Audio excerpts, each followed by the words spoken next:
And it is day 26. Again, nothing to signal an end to this shutdown anytime soon. In one eastern Iowa community, that uncertainty is causing concern. Fox 28 News reporter Gabriela Vidal is in West Branch, where government employees and local businesses are feeling the sting of the stalemate. Gabby? That's right, Karen. The Herbert Hoover Presidential Library Museum and the national park surrounding it are both closed to visitors until the government reopens, and that means employees normally working here are not.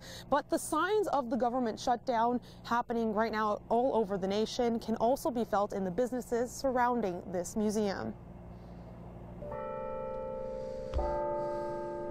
As time carries on,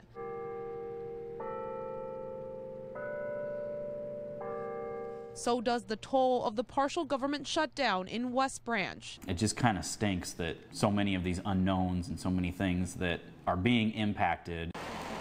Stephen Grace owns Main Street Suites, steps away from the now deserted Herbert Hoover Historic site. My mom works over at the library, so she's one of those that's furloughed. For her, I mean, it's just kind of frustrating not knowing. Restaurant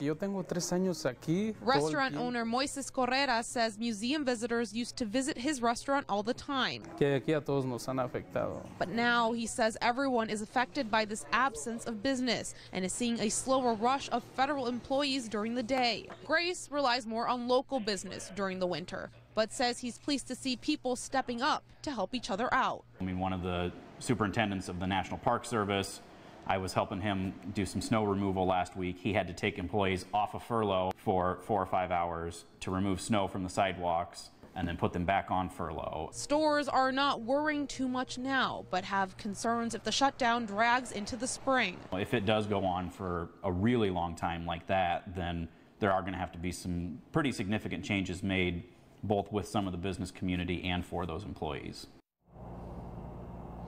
Business owners tell me they've seen residents in the community buy meals for government workers, and some residents are also even considering finding a way to fund for some of these workers during this government shutdown, since they did not get their paycheck last Friday. They say that this is a positive message despite the circumstances. Covering the corridor in West Branch, Gabriela Vidal, Fox 28 News at 9.